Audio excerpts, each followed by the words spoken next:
Be ready to take calculated risk, not just any risk. You have to take a calculated risk, and you have to think big. If you think small, you will always remain small in life. The way that we operate as a company, you know, especially in Dangote, is like what I said, we have a vision. That vision, we have a strategy of how we are going to achieve the vision, which we do normally over a period of 5 years. You know, I mean, like today, we know where we are going. Even this investment that I announced of $400 million here, I didn't just sit down on my own and just say it. It is part of our strategic plan to invest in Kenya. I mean, to be serious, if you want to be the next Dangote, is that you have to have a very big heart. You have to take quite a lot of risk, calculated risk. First of all, you have to make sure that you are honest.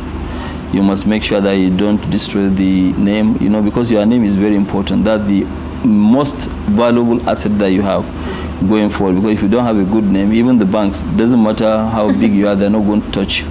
True. At all. So you must make sure that you have a very, very good name. And number 3, you have to make sure that you say that, look, nothing is impossible. Once you say that, yes, nothing is impossible, it means that you can actually achieve that target. What inspired me to go into fashion when I was leaving the banking industry was the fact that I knew that I had creative talents.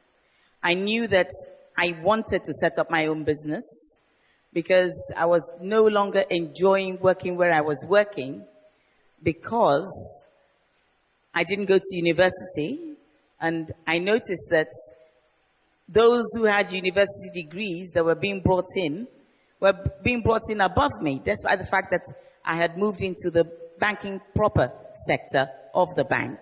So I decided that was the time to move on. I resigned, although the managing director at the time refused to accept my resignation for 3 days. And I told him I was going to come back with the same letter after 3 days. So he was forced to let me go. I think the power of people. I keep relearning that. Often I think you are seduced by an idea or an opportunity.